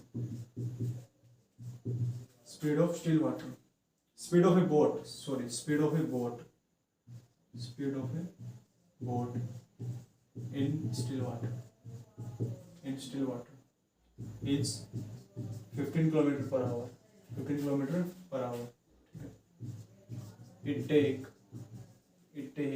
4 hour 30 minutes, 4 hour 30 minutes to go 30 kilometer upstream, 30 kilometer upstream, and to return downstream, and return downstream to the original point, to the original point, to the original point. कहते हैं find the speed of stream, find the speed of stream, speed of stream। देखना बेटा, इस question में क्या है, देखना आपको पहले तो ये पता होना चाहिए कि अपस्ट्रीम क्या होती है और डाउनस्ट्रीम क्या होती है। बेटा अपस्ट्रीम होता है, देखना एक बार समझना कि अपस्ट्रीम के बारे में बताता हूँ। मान लीजिए ये आपका क्या है, पानी है, ठीक है, स्ट्रीम है, धारा है, स्ट्रीम का मतलब धारा है, और ये जो फ्लो है, पानी का फ्लो, ये राइट की तरफ जा रहा है, ये आपकी क्या बेटा स्ट्रीम है, धारा है, ये क्या आपकी धारा, ठीक है। और कहता है speed of A boat in the still water, देखना। और मैंने कहा बेटा ये आपकी क्या एक बोट है, नाव है, ये आपकी क्या, ये आपकी नाव है, बोट है ये, ठीक है। अगर मैं कहता हूं कि अगर आपकी जो नाव है वो किस तरफ जा रही है बेटा, स्पीड धारा के साथ साथ जा रही है, यानी कहने का मतलब है सीधी सी बात है, जब बारिश होती है और पानी भी आपका मान लीजिए राइट की तरफ जा रहा है, ठीक है, और जो आपने नाव है बना के राइट जिस तरफ पानी बह रहा है उसी तरफ छोड़ दी, तो यहां से क्या पता चलता है कि जो आपकी नाव है उसकी स्पीड क्या होगी बेटा, इंक्रीज होगी, क्या होगी आपकी, इंक्रीज होगी, ठीक है। देखना यहां से, तो वो केस क्या होता है, वो बेटा आपका डाउन स्ट्रीम होती है, क्या होती है वो आपकी डाउन स्ट्रीम, जिसमें आपकी नाव की स्पीड मान लीजिए x किलोमीटर पर आवर है, तो बेटा जो स्ट्रीम था वो आपका क्या बेटा y किलोमीटर पर आवर है, तो ऐड कर दो x plus y kilometre per hour, clear है। अपस्ट्रीम में क्या होता है, मान लीजिए अपस्ट्रीम में क्या होता है बेटा, ये आपकी नाव है, और जब आपकी नाव की जो डायरेक्शन है वो आप किस तरफ बेटा, लेफ्ट की तरफ है, और जो आपका जो पानी का फ्लो है, जो आपकी स्ट्रीम का फ्लो है वो किस तरफ जा रहा है बेटा, वो राइट की तरफ जा रहा है, किसकी तरफ जा रहा है बेटा, वो राइट की तरफ जा रहा है। तब भी आपको ज्यादा फोर्स चाहिए, आपको ज्यादा स्पीड चाहिए नाव की इसको पार करने के लिए। हम कई बार क्या कहते हैं, नहर आती है अपनी, ठीक है, तो नहर में जब हम गोते लगाते हैं, अगर जिस तरफ पानी का बहाव है और उसी तरफ गोते मारते हैं तो अपनी स्पीड इंक्रीज होती है अच्छे से। अगर सेम काम अगर मेरी नहर का जो पानी का बहाव नहर में वो लेफ्ट की तरफ है, ठीक है, और जो मेरा तैरने का तरीका है, जो मैं तैर रहा हूँ किस तरफ जा रहा हूँ बेटा, लेफ्ट से राइट जा रहा हूँ, तो मुझे बहुत मेहनत करनी पड़ेगी उस पानी को चीरने के लिए, उस पानी को चीरने के लिए। अगर मैं चीर नहीं पाऊंगा तो मैं उस पानी के साथ क्या हो जाऊंगा बेटा, बह जाऊंगा, कहीं दूर मिलूंगा फिर मैं, ठीक है। तो अपस्ट्रीम और डाउनस्ट्रीम का ये खेल होता है, सिंपल सी लैंग्वेज में बता दिया है। तो बेटा अगर आपकी स्पीड ज्यादा होगी तभी तो आप इस पानी को क्या कर सकते हो, चीर सकते हो। तो अपस्ट्रीम में आपका क्या होता है बेटा, अपस्ट्रीम में आपका होता है बेटा x minus y kilometre per hour. x minus y क्यों किया, क्योंकि आपकी स्पीड ज्यादा होनी चाहिए और पानी की स्पीड को क्या करना होगा, कम करना होगा, उसको नीचा करना होगा आपको स्पीड को, तभी तो आप इसको पार कर सकते हो, अदरवाइज बह जाओगे इसके साथ, ठीक है। तो चलिए आप क्वेश्चन समझते हैं, आप क्या करते हैं, हम क्वेश्चन समझते हैं। देखना बेटा क्वेश्चन ने क्या कहा है कि speed of A boat in still water, still water मतलब कि ठहरा हुआ पानी, इज 15 किलोमीटर पर आवर। देखो यहां से बेटा क्वेश्चन ने पहले दे दिया आपके पास speed of boat, speed of boat in still water, in still water, कि भाई जो बोट की जो स्पीड है वो कितनी आपके पास 15 किलोमीटर पर आवर है, ठीक है। कहते हैं if take 4 hour 30 minute to go 30 kilometre upstream and return downstream the original speed. देखना भी यहां से, मान लीजिए मैंने कहा इस ए पॉइंट से मैंने चलना स्टार्ट किया अपनी बोट को, और मैं कहां तक गया बेटा, बी पॉइंट तक गया हूं। जब मैं गया हूं तो कैसे गया हूं बेटा, कहते हैं अपस्ट्रीम में गए हो आप, किसमें गए हो, अपस्ट्रीम, यानी कहने का मतलब कि जो ये मेरी बोट है, सॉरी ये बोट, हाँ अच्छे से बना देता हूँ, हाँ जो मेरी ये, अरे बन जा यार, हाँ जो मेरी ये बोट है, ठीक है, ये मेरी बोट है, ये किस तरफ जा रही है बेटा, राइट की तरफ जा रही है, पर जो पानी का फ्लो है, जो स्पीड ऑफ स्ट्रीम है वो किस तरफ है बेटा, आपकी राइट की तरफ है, किसकी तरफ है, आपकी राइट की तरफ। सो ये जा तो राइट की तरफ जो रही है बेटा, और जो पानी का बहाव है वो किस तरफ, आपका लेफ्ट की तरफ। तब आप किस में जा रहे हो बेटा, अपस्ट्रीम में जा रहे हो, आपकी बोट की स्पीड ज्यादा होनी चाहिए, तब आप इस पानी को चीरते हुए बी पॉइंट तक जा सकते हो, ठीक है, अच्छी बात है। ये बी पॉइंट पर पहुंच गई, ये बेटा बी पॉइंट पर हो गई, पहुंच गई बिल्कुल। अब कहता है कि इसने रिटर्न आनी है, ये वापिस आएगी, और उसने कह दिया बेटा ए से बी तक की जो डिस्टेंस वो आपके पास कितनी है, 30 किलोमीटर है, ठीक है। अब ये जब वापिस आएगी, अब जब ये वापिस आएगी तो बेटा इसकी जो डायरेक्शन होगी वो किस तरफ होगी, लेफ्ट की तरफ होगी, और जो पानी का बहाव है वो भी किस तरफ है बेटा, लेफ्ट की तरफ है। तब किस केस में वापिस आएगी, ये डाउन स्ट्रीम की केस में वापिस आएगी। किस केस में आएगी बेटा, डाउन स्ट्रीम की केस में आएगी। और कहता है कि ये गई है बी पॉइंट पे और बी पॉइंट से एक पॉइंट पे आई है, तो उसने कितना टाइम लिया बेटा, 4 घंटे और 30 मिनट का टाइम लिया है। कितना टाइम लिया बेटा, 4 घंटे और 30 मिनट का टाइम लिया है। अब सुनना इस क्वेश्चन को करते कैसे हैं। हमने क्या किया बेटा, speed of boat in still water, तो यहां से एक और क्या लिखेंगे बेटा, speed of stream, speed of stream. भाई धारा की गति क्या है, तो मैंने कहा बेटा y किलोमीटर पर आवर, ठीक, y किलोमीटर पर आवर, ठीक है। डिस्टेंस आपको पता है, डिस्टेंस कितना कवर कर रही है बेटा, ये डिस्टेंस बेटा 30 किलोमीटर ऊपर गई है, अपस्ट्रीम में गई, और 30 किलोमीटर डाउनस्ट्रीम में आई है, तो डिस्टेंस तो उसने कितना ट्रेवल किया बेटा, 30 किलोमीटर ट्रेवल किया है। जाने जाने की बात कर रहा हूँ। केस 2 लेके चलता हूँ, मैं बात करता हूँ बेटा केस फर्स्ट की, ठीक है। तो यहां से कहते हैं स्पीड ऑफ बोट इन, कौन से बेटा, इन अपस्ट्रीम, किसकी बात करूंगा मैं, अपस्ट्रीम की बात करूंगा। अपस्ट्रीम मतलब धारा के प्रतिकूल, ठीक है, यानी अपोजिट। तो क्या आएगा, बोट की स्पीड क्या बेटा 15 किलोमीटर पर आवर, तो बोट की स्पीड ज्यादा है, उसमें से क्या माइनस कर दो, y, क्या माइनस कर दो बेटा, y। अच्छे से बताया था ये क्यों करते हैं, ठीक है। आपको पता है डिस्टेंस कितना था, 30 किलोमीटर था। अपस्ट्रीम में भी कितना ट्रेवल किया, यहाँ पे लिख देता हूँ बेटा, डिस्टेंस कितना कवर किया उसने, 30 किलोमीटर कवर किया। तो यहाँ से अगर मैं टाइम की बात करता हूँ, टाइम, तो बेटा टाइम क्या आएगा आपके पास, टाइम, तो टाइम मतलब डिस्टेंस अपॉन स्पीड, तो डिस्टेंस आपके पास कितनी बेटा 15, सॉरी डिस्टेंस आपके पास कितनी बेटा 30 किलोमीटर, और बेटा अपॉन में क्या आएगा 15 माइनस y, ये आपके पास आ गई इक्वेशन फर्स्ट। क्लियर, ये ओनली मैंने बात की अपस्ट्रीम के लिए, किसकी बात की बेटा मैंने, ये अपस्ट्रीम के लिए बात की है। केस सेकंड की बात करता हूँ मैं, यहीं पे केस सेकंड की बात करता हूँ। तो केस सेकंड की बात करता हूँ, तो अब जब वो वापिस आई है तो किस केस में बेटा, डाउनस्ट्रीम में आएगी। तो यहां से फिर से लिखेंगे speed of boat in downstream. अब बेटा डाउनस्ट्रीम में बात की है, तो बेटा बोट की स्पीड कितनी है मेरे पास 15 किलोमीटर, प्लस स्ट्रीम की स्पीड ऑफ स्ट्रीम क्या हो जाएगी, ऐड हो जाएगी, तो क्या लिखोगे 15 plus y kilometre per hour. Distance कितना ट्रेवल किया बेटा उसने डाउनस्ट्रीम में भी, तो बेटा उसने भी डिस्टेंस कितना ट्रेवल किया था, 30 किलोमीटर डाउन किया था, ट्रेवल किया था नहीं किया। तो यहाँ से आपके पास जो टाइम आएगा वो क्या आएगा, डिस्टेंस अपॉन स्पीड, तो x plus y, equation number 2। अब क्वेश्चन ने क्या कहा है कि इसने जाना और वापिस आना, यहाँ पे क्या आना और जाना कितने टाइम में कवर किया बेटा, 4 घंटे 30 मिनट। तो यहाँ से क्या करो, इक्वेशन फर्स्ट और इक्वेशन सेकंड को क्या कर दो बेटा, ऐड कर दो। क्या कर दो आप, ऐड कर दो। क्या, सॉरी रफ हो गया, हाँ, तो फर्स्ट और सेकंड को क्या कर दो बेटा, ऐड कर दो। तो आपके पास क्या आएगा बेटा, 30 upon 15 minus y plus 30 upon 50 plus y. और कितना टाइम लिया था उसने टाइम लिया था बेटा आपका 4 घंटे 30 मिनट। यहां से लिख रहा हूं मैं 4 घंटे और 30 मिनट। तो अब यहाँ पे दिक्कत आएगी भाई, सारे को किस में चेंज करो, मिनट में चेंज कर लो, किस में नहीं, घंटे में चेंज कर लो, सॉरी किस में चेंज करो बेटा, घंटे में। तो देखो यहां से आपको पता है क्या 60 मिनट के अंदर कितना होता है बेटा आपका 1 घंटा होता है, तो 1 मिनट के अंदर कितना होता है बेटा 1/60 घंटा।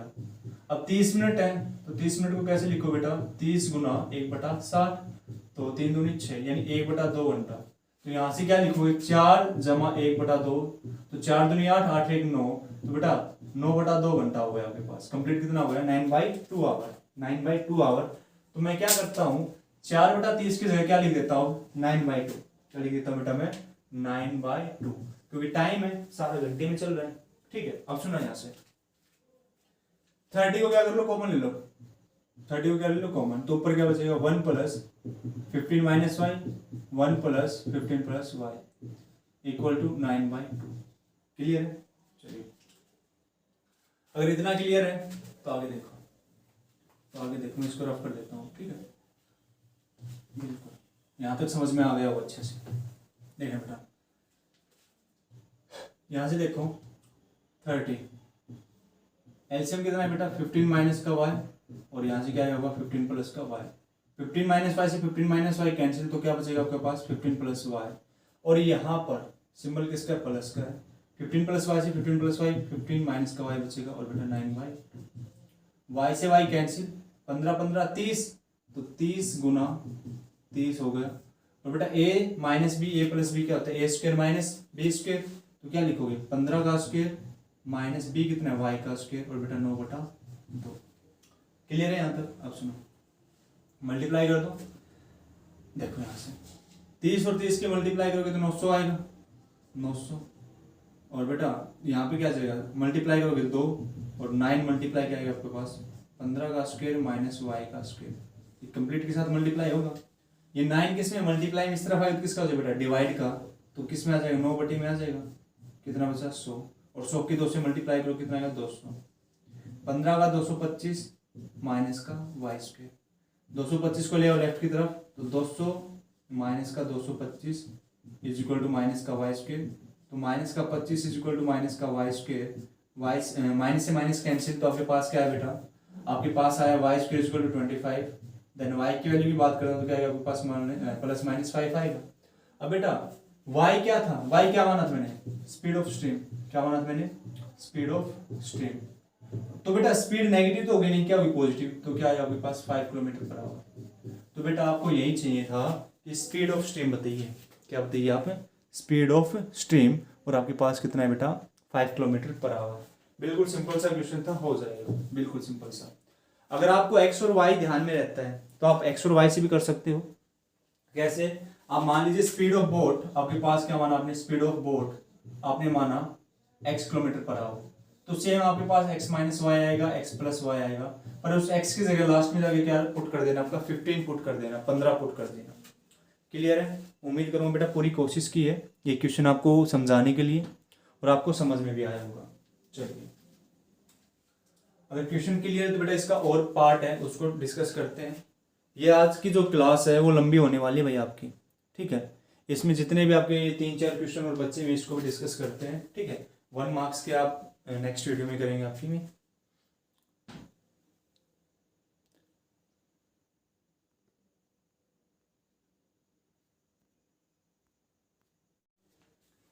तो देखिए बच्चे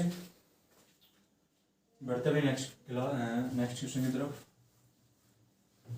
1 आवर हो चुका आपका आज कंप्लीट यहाँ पे, पर फिर भी भाई कोशिश जारी है, कंटिन्यू रहिए, क्या पता यहीं से आपका लक चमक जाए। देखिए क्वेश्चन नंबर 11 का जो और वाला पोर्शन है बेटा वो क्या कहता है कि lending library has a fix charge of the first 3 days and additional charge for each day after. Sarita paid 27 rupees for a book kept for 7 days, while Sushi paid rupees 21 for the book she kept for 5 days. Find the fixed charge and the charge for each extra day. तो बेटा यहाँ सुना, जो उसने पूछा है उसी को लेट कर लो, let be fixed charge, let be fixed charge। तो मैंने माना भाई कितने रुपए बेटा x रुपए हैं, और कहता है कि charge for each extra day, और यहां से लिख देता हूं बेटा charge for each extra day, charge for each extra day.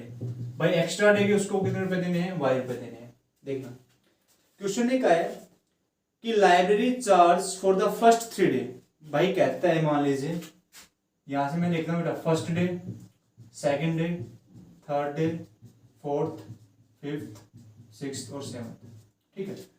कहता है कि आपको पहले 3 दिन के लिए तो एक चार्ज देना है, मान लीजिए मैंने कह दिया भाई मैंने पहले 3 दिन के 10 रुपए दे दिए उसको, ठीक है। अब कहता हूं जैसे चौथा दिन होगा 5 रुपए एक्स्ट्रा बढ़ जाएंगे, 5 रुपए एक्स्ट्रा बढ़ जाएंगे, 5वें दिन में कितने हो जाएंगे बेटा 5 रुपए एक्स्ट्रा, यानी हर दिन के कितने एक्स्ट्रा रुपए बढ़ रहे हैं बेटा 5 रुपए बढ़ रहे हैं। कितने रुपए बढ़ रहे हैं 5 रुपए। फिक्स चार्ज तो बता दिया कि भाई 3 दिन तक के आपके कितने रुपए लगेंगे 10 रुपए लगेंगे, पर उसके बाद आपके 5 रुपए क्या हो जाएंगे बेटा एक्स्ट्रा बढ़ने लग जाएंगे। क्या बढ़ने लग जाएंगे आपके एक्स्ट्रा। देखिए जैसे मैं बताता हूँ कि जब मैं भिवानी की तरफ रहता था तो वहां पे क्या आता है, रिक्शा जो है ना वो भाड़े पर देते हैं, ठीक है। वो कहते हैं कि 1 घंटे का, मान लीजिए उसने कह दिया भाई 20 रुपए है 1 घंटे का रिक्शा, ठीक है। साइकिल वाली बात कर रहा हूँ, बाइक वाली रिक्शा की बात नहीं कर रहा, साइकिल की। उसने 1 घंटे का बता दिया बेटा 20 रुपए, और कहते हैं कि जैसे जैसे आपके घंटे बढ़ेंगे, 2 घंटे हो गए तो आपको 5 रुपए एक्स्ट्रा देने पड़ेंगे, तो सेकंड घंटे में आपको 5 रुपए एक्स्ट्रा देने पड़ेंगे, उससे थर्ड घंटे में आपको 5 रुपए एक्स्ट्रा देने पड़ेंगे, यानी आपने 2 घंटे एक्स्ट्रा ले लिए तो आपको टोटल रुपए कितने देने पड़ेंगे बेटा। फिक्स चार्ज तो है 20 तो है ही है, एडिशनल में कितने दोगे 10 और दोगे ना, यानी टोटल कितने दोगे बेटा आप 30 रुपए दोगे। कितने रुपए दोगे 30 रुपए। तो जो ये क्वेश्चन है वो भी इसी तरीके से कहते हैं बेटा सुशी है जो यहाँ पे कहते हैं उसने 27 रुपए जमा करवा, सरिता है बेटा उसने 27 रुपए जमा करवाए हैं, केप्ट फॉर 7 days, कितने दिन के लिए बेटा 7 दिन के लिए। अब सुनो 3 दिन का तो एडिशनल चार्ज मुझे पता ही है, let be the fix charge for 3 days, let be the fix charge यहाँ से लिखेंगे बेटा फॉर 3 days, कितने डेज 3 दिन के लिए। तो बेटा जैसे 3 दिन के लिए मैंने कितने रुपए बताए 10, तो मैंने कहा 3 दिन के लिए उसको कितने रुपए देने पड़ेंगे बेटा, x रुपए देने पड़ेंगे। तो फर्स्ट केस क्या होगा बेटा, x प्लस, अब बच कितने दिन गए यहाँ से देखो 4 दिन बच गए ना, तब कितने रुपए देने पड़ेंगे 4y, तो प्लस 4y, और बेटा किसके बराबर हो जाएगा आपका, सरिता ने कितने पे किए 27 रुपए। एक इक्वेशन ये बन गई। फिर आपसे कहते हैं बेटा सुशी आती है, सुशी कितने रुपए देती है, टोटल 21 रुपए देती है। For the book she kept for 5 day, और वो उस बुक को कितने दिन रखती है बेटा, 5 दिन रखती है ओनली। कितने दिन रखती है, 5 दिन। तो ऐसे एक बात सुनो, 5 दिन रखा है यानी 7 दिन का जिक्र नहीं है, कितने दिन का जिक्र नहीं, उसने 5 दिन का है। तो 3 दिन गए वो कितने रुपए देगी, x रुपए देगी। बचे कितने दिन, एक्स्ट्रा कितने दिन लगी गई वो 2 दिन, तो कितने रुपए देगी बेटा, प्लस 2y, और कितना पे किया उसने 21 रुपए। कितना पे किया उसने 21 रुपए। तो कहता है कि आपको फिक्स चार्ज बताना है और आपको क्या बताना है बेटा, ईच एक्स्ट्रा डे, जो प्रत्येक दिन का चार्ज है वो बताना है। ये इक्वेशन फर्स्ट है, ये इक्वेशन सेकंड है। फर्स्ट में से सेकंड को क्या कर दो माइनस, तो आप वैसे लिख के कर सकते हो कि इक्वेशन 1 में से आपने क्या किया, इक्वेशन सेकंड को माइनस किया। तो क्या आएगा बेटा, x plus 4y minus x plus 2y equal to 27 minus का 21, तो x प्लस 4y माइनस का x माइनस का 2y, तो बेटा 27 में से 21 गए तो 6, तो x से x कैंसिल हो गया, तो 2y इक्वल टू 6, तो y की वैल्यू कितनी है बेटा 3 आएगी। कितनी आएगी 3, यानी प्रत्येक दिन का कितने रुपए देगी बेटा वो एक्स्ट्रा 3 रुपए देगी। कितना रुपए देगी वो 3 रुपए। कितने रुपए देगी 3 रुपए। अरे यहाँ से मुझे किसकी वैल्यू चाहिए बेटा, x की वैल्यू चाहिए, तो पुट कर दो किसी में 1 में पुट कर दो। तो यहाँ से आपके पास करेगा बेटा x plus 4 into 3 equal to 27, तो बेटा x प्लस 4 थी 12 इक्वल टू 27। x की वैल्यू की बात करता हूँ तो 27 में से क्या घटा दो बेटा 12, 7 में से 2 गए 5 यानी 15, यानी बेटा जो फिक्स चार्ज था उनका वो कितना था बेटा लाइब्रेरी का 15 रुपए। कितने रुपए था बेटा 15 रुपए, यानी 3 दिन के उसके 15 रुपए देने थे और एक्स्ट्रा प्रत्येक दिन के कितने रुपए देने बेटा उसको 3 रुपए देने हैं। कितने रुपए देने हैं 3 रुपए। उम्मीद करूंगा बेटा ये वाला क्वेश्चन आपको अच्छे से क्लियर हुआ होगा।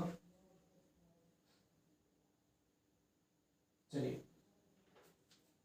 बढ़ते हैं अपने क्वेश्चन नंबर 12 की तरफ। ठीक है, तो बोर मत होना भाई, क्योंकि कंटिन्यू क्लास है आपकी, कभी बोर हो जाओ। ठीक है, चलिए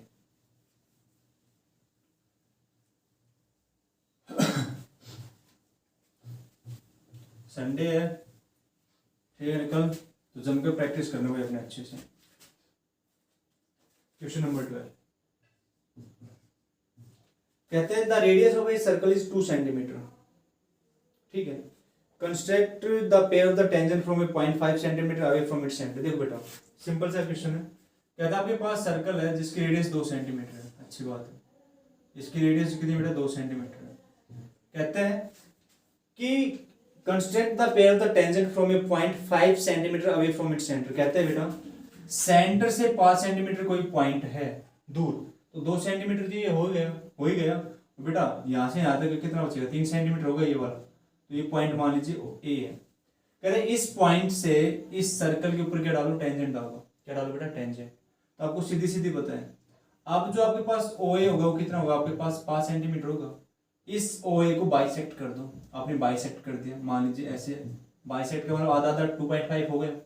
हम क्या करते बेटा, जब ए को सेंटर मानते हुए एक आर्क लगाते हैं, यहाँ से भी आर्क लगाते हैं, यानी इस ए ओ को बाइसेक्ट किया तो मान लीजिए आपको कोई पॉइंट एम आ गया। इसको सेंटर मानते हैं, हम क्या करते हैं बेटा, एक सर्कल ड्रॉ करते हैं। क्या ड्रॉ करते हैं, एक सर्कल ड्रॉ करते हैं जो ओ में से पास होगा और जो ए में से पास होगा, और जहां पर ये सर्कल टच करता है आपस में दोनों को, जहां पर भी इंटरसेक्ट करता है वो आपका क्या बन जाएगा, टेंजेंट बन जाएगा। क्या बन जाएगा आपका टेंजेंट। और उसने क्या कहा है कि बेटा मेजर द लेंथ किसकी, टेंजेंट की लेंथ बताओ।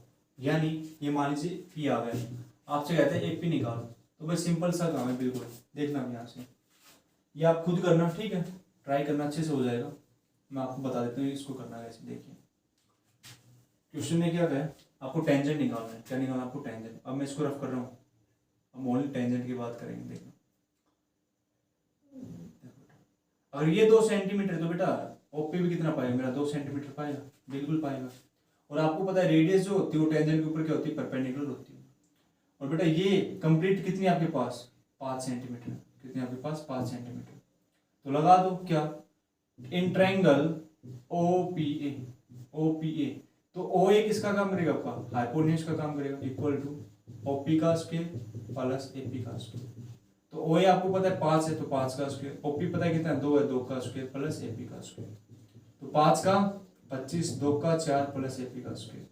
तो 25 में से 4 जाएंगे तो ये क्या आएगा 21 AP का स्क्वायर। और AP की मैं बात करूँ तो आपके पास कितना बच रहा है √21, कितना आएगा आपके पास √21 सेंटीमीटर। ये आपका आंसर था और ये आपका क्वेश्चन था। क्लियर है? चलिए तो बेटा इसमें और देखिए और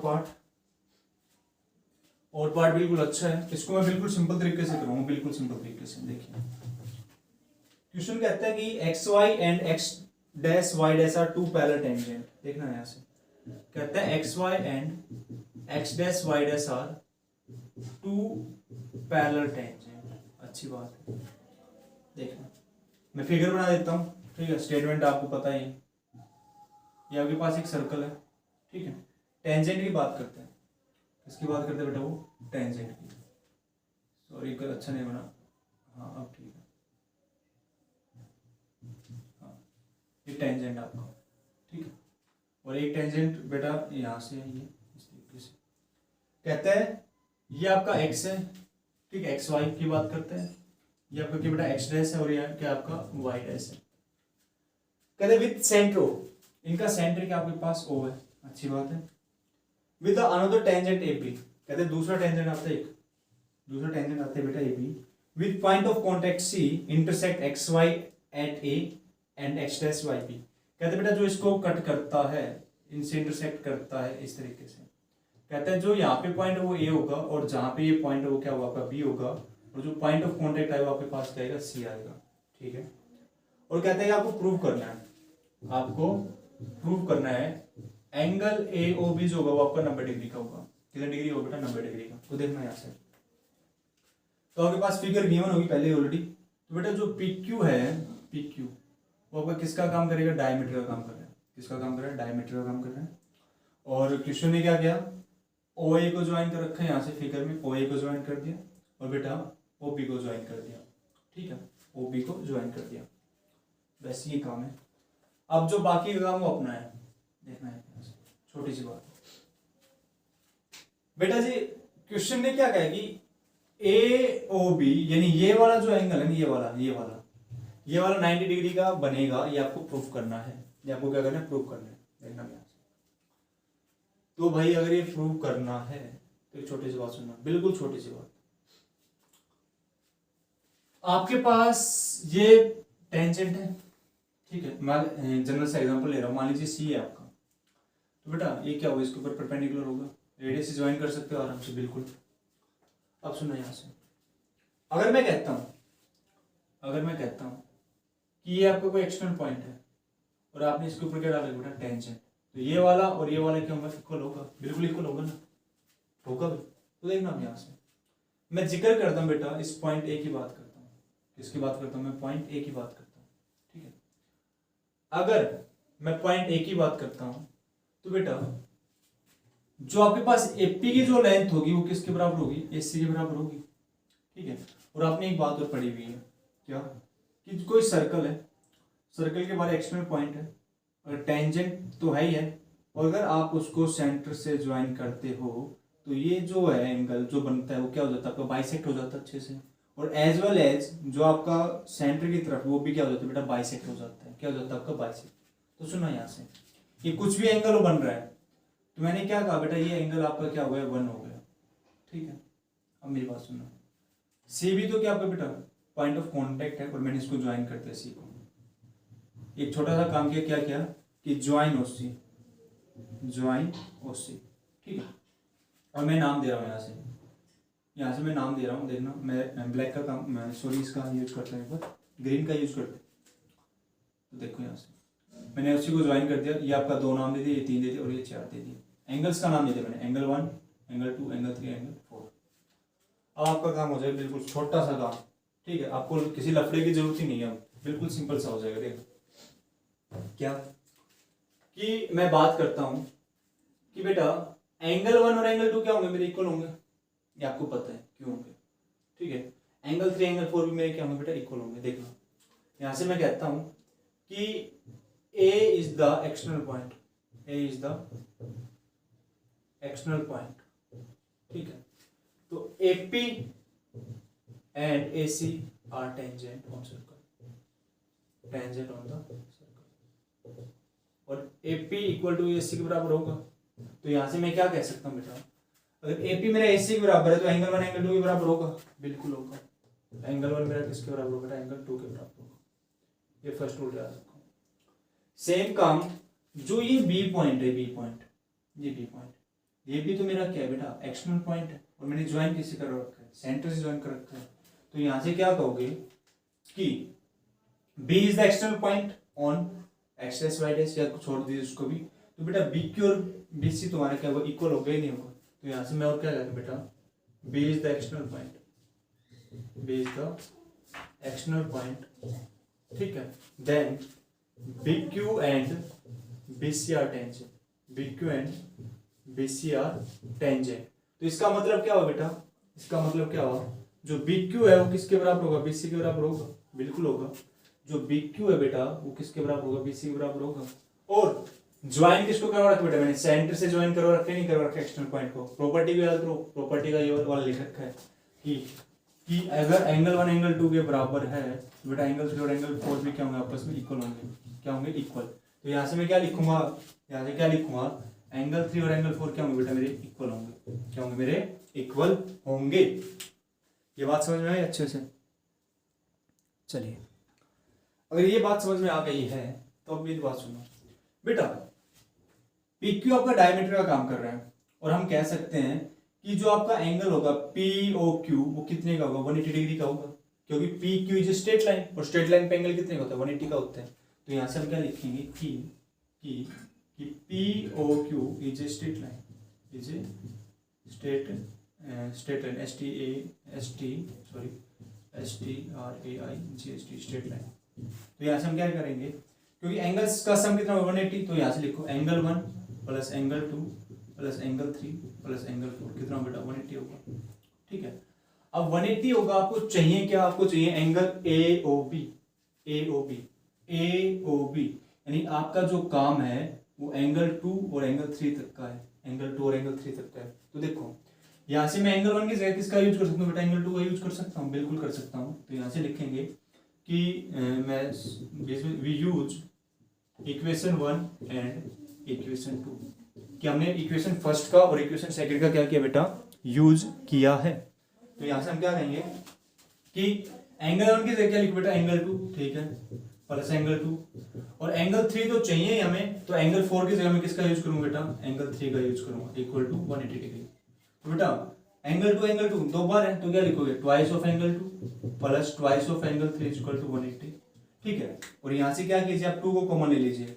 जब आपका 2 कॉमन आ जाएगा तो अंदर क्या बचेगा, आपका अंदर बचेगा आपका angle 2 plus angle 3 equal to 180, और ये 2 किस में आपका मल्टीप्लाई में, राइट की तरफ जाएगा तो डिवाइड का, तो आपके पास क्या आ जाएगा, angle 2 plus angle 3 equal to 180/2, 90, यानी एंगल 2 प्लस एंगल 3 आपका कितना है बेटा, 90 आया है, कितना है 90, यानी ये वाला कंप्लीट कितने का है, 90 का आया। और यही क्या था आपका एंगल AOB, तो यहां से लिख देंगे कि angle AOB is 90 degree, hence proof, hence proof. बिल्कुल सिंपल तरीका करवाया आपको, बिल्कुल सिंपल तरीका, बिल्कुल सिंपल तरीका करवाया भैया। उम्मीद करूंगा बेटा अच्छे समझ में आया होगा, बिल्कुल ठीक है। चलिए, अगर अच्छे समझ में आ गया तो नेक्स्ट पे बढ़ते हैं बेटा। नेक्स्ट क्वेश्चन 13 क्वेश्चन है, लास्ट क्वेश्चन है, देखिए क्या कहता है। और आज के लिए इतना ही करेंगे भाई, इस 13 क्वेश्चन के बाद, ठीक है। आपके 1 मार्क्स के क्वेश्चन बनते हैं, और इनको आज घोट कर पी जाना भाई अच्छे से, ठीक है। जो पेपर बनना होगा इन्हीं 3 सैंपल पेपर में से जो मैंने मोस्ट एक्सपेक्टेड क्वेश्चन करवाए आप लोगों को, उन्हीं में से बन जाएगा। देखिए क्वेश्चन नंबर 13 की बात करते हैं, और जो सराउंडिंग में आवाजें आती हैं इनको इग्नोर कर दिया कीजिए। कहते हैं ट्रायंगल ABC बेटा आपके पास, ट्रायंगल ABC है, ठीक है, हमने बनाई, और कहते हैं कि जो राइट एंगल बन रखा है वो किस पे बना है बेटा, B पे। तो राइट एंगल B पे बना दिया 90 डिग्री का, और आपके पास गिवन क्या है, आपके पास गिवन बेटा tan A, tan A आपके पास कितना बेटा 1/√3, और आपसे कहता है कि आपको निकालना क्या है। फर्स्ट कहता है बेटा आपको निकालना है sin A cos C, sine A cos C plus cos A sine C. एक तो ये वाला पार्ट निकालना है और सेकंड पार्ट आपको क्या निकालना है बेटा, सेकंड पार्ट निकालना आपको कोस सी माइनस साइन ए और साइन सी, ये वाला पार्ट निकालना है। अब सुनो मेरी बात, tan ए आपके पास 1/√3 है, तो कहने का मतलब बेटा P B P H H B, तो tan का मतलब परपेंडिकुलर अपॉन बेस, और एंगल किसकी बात करते हैं, ए की बात करते हैं, तो परपेंडिकुलर अपॉन बेस, तो परपेंडिकुलर क्या होगा आपका 1 होगा, और बेस कितना बेटा आपका √3 हो गया। मुझे क्या निकालना, अपना हाइपोटेन्यूज चाहिए, तो हम क्या कहेंगे, in triangle A B C we use Pythagoras theorem, तो AC का स्क्वायर इज इक्वल टू क्या होगा बेटा, AB का स्क्वायर प्लस BC का स्क्वायर। AC हमें नहीं पता, वो तो निकालना ही है। AB पता है कितना आपके पास, √3 का स्क्वायर, BC पता है कितना 1 का स्क्वायर, तो √3 का 3 1 4 यानी 4, AC का स्क्वायर। AC की वैल्यू बात हो तो मेरे पास कितना बेटा 2 आ जाएगा, बिल्कुल हो गया 2, AC आ गया। फर्स्ट पार्ट क्या कहता है आपसे, क्या निकालना आपको, sign A cos C plus cos ए और साइन सी। बेटा एक आइडेंटिटी भी होती है, आप उससे भी कर सकते हो, ठीक है, अगर उसमें पर हमें ये पता होना चाहिए एंगल गिवन होना चाहिए। वैसे एक आइडेंटिटी होती है बेटा, sign A cos B cos A sine B sign A plus B की, साइन ए प्लस बी की आइडेंटिटी होती है बेटा, क्या होती है, साइन ए प्लस सी की क्या हो जाएगी आपके पास, ये आइडेंटिटी बन जाएगी, क्या होती है, साइन ए प्लस सी की, sign A cos C plus cos A sine सी, ठीक है। तो देखो साइन ए, साइन की बात करता है यानी परपेंडिकुलर अपॉन हाइपोटेन्यूज, तो परपेंडिकुलर क्या होगा आपके पास, साइन ए यानी 1, हाइपोटेन्यूज कितना होगा आपके पास 2, कोस सी एंगल क्या दे दिया आप उसमें सी, तो मैं एंगल सी की बात करता है, तो ये वाला इस एंगल की बात करता है, तो बेस अपॉन हाइपोटेन्यूज, तो बेस क्या होगा आपका 1 और हाइपोटेन्यूज क्या होगा 2, तो 1/2 प्लस, फिर से कहता है कोस ए, अब एंगल ए की बात करता है, तो कोस क्या होगा बेटा, बेस अपॉन हाइपोटेन्यूज, तो बेस आपके पास कितना है √3 है, और हाइपोटेन्यूज आपके पास कितना बेटा 2 होगा मल्टीप्लाई। फिर कहता है साइन सी, इस वाले एंगल की बात करता है, तो परपेंडिकुलर अपॉन हाइपोटेन्यूज, तो आपके पास फिर से क्या है बेटा √3/2, तो न्यूमरेटर की मल्टीप्लाई न्यूमरेटर से डिनोमिनेटर की 1/4 3/4, एलसीएम क्या आएगा 4 1 + 3 यानी 4/4 4 1 जा 4, यानी जो फर्स्ट क्वेश्चन था, फर्स्ट पार्ट था, उसका आंसर क्या आएगा आपके पास 1 आएगा। कितना है बेटा आपके पास 1 आएगा। It's clear. चलिए अब मैं सेकंड पार्ट की बात करता हूं। अब मैं किसकी बात करता हूं बेटा, सेकंड पार्ट की। सेकंड पार्ट आपसे क्या कहता है, कोस ए कोस सी। सेकंड पार्ट आपसे क्या कहता है बेटा, कोस ए कोस सी माइनस साइन ए साइन सी, साइन ए साइन सी। देखना अभी से कोस ए, अभी आपने निकाला था कोस ए, निकाल सकते हो, क्या आएगा √3/2। कोस सी निकाला था आपने 1/2, साइन ए आया था बेटा आपका 1/2 और साइन सी क्या था आपका √3/2, तो मल्टीप्लाई करोगे तो √3/4 आ जाएगा माइनस √3/4 और इसका आंसर क्या आएगा आपके पास 0। क्या आएगा आपके पास 0। ये आपका क्वेश्चन था, ये आपका क्वेश्चन था। उम्मीद करूंगा अच्छे से क्लियर होगा। वैसे ये एंगल्स की थोड़ी सी अरेंजमेंट सीख लेना अच्छे से, ठीक है, बाकी तो काम आप कर ही सकते हो। तो इसका और पार्ट है बेटा, और देख लीजिए क्या रहता है।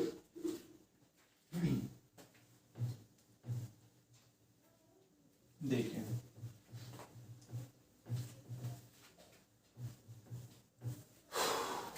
आज आपकी 1 घंटा 20 मिनट हो चुका आपको अभी। देखिए कंटिन्यू चल रहे हैं। कहते बेटा a TV tower stand vertical on a bank of a canal from a point on the other bank directly opposite to the tower, the angle of elevation of the top of tower is 60 degree. देखिए कहते बेटा आपके पास ये tower है, ठीक है, और ये टावर मैंने नाम दिए ए और बी, ठीक है बेटा। कहते हैं कि TV tower stand vertical on a bank of canal, भाई नदी के किनारे पे है, from a point on the other bank directly opposite to the tower. कहते हैं इसके अपोजिट एक दूसरा पॉइंट आपके पास। कहते हैं कि the angle of elevation of the top of tower is 60 degree. तो बेटा वो उसने जो एंगल बनाया वो कितने बनाया, उससे 60 डिग्री का बनाया है। कितने डिग्री बनाया वो 60 डिग्री का बनाया है। और कहते हैं from the another point 20 meter away from this point. कहते हैं बेटा इस 20 मीटर, इस पॉइंट से 20 मीटर दूर, point on the line joining this point the foot of the tower, the angle of elevation of the top of the tower is 30 degree. और कहते हैं बेटा इस पॉइंट से 20 मीटर दूर, इस पॉइंट से 20 मीटर दूर कोई पॉइंट सी है, कोई पॉइंट सी है, या डी ले लीजिए, क्या है आपका डी, और ये पॉइंट सी है। कहता है कि उसने एंगल कितने बने बेटा, आपसे 30 डिग्री का बनवाया है। कहते हैं find the height of tower और width of the canal, width of the canal. तो कहते हैं बेटा जो ये BC है ये तो आपकी क्या बेटा विड्थ है, width of canal, width of canal, ठीक है, और ये हाइट है। तो देखिए पहले मैं जिक्र करता हूं बेटा इन ट्रायंगल ABC, मैं नाम कुछ नहीं ले रहा, मैं डायरेक्ट कर रहा हूं बेटा इन ट्रायंगल ABC। तो बेटा हाइट की बात करते हैं तो PBP HHP। तो बेटा क्या निकालता हूं मैं, tan निकालता हूं, tan 60। तो tan 60 क्या होता है बेटा, परपेंडिकुलर अपॉन बेस, तो BC। ABC की बात की ना, ABC, tan 60 कितना होता है आपका √3 AB अपॉन BC। तो अगर मैं AB की वैल्यू की बात करूं तो आप क्या कहोगे सर, √3 मल्टीप्लाई BC हो जाएगा, √3 मल्टीप्लाई BC, इक्वेशन फर्स्ट, ठीक है।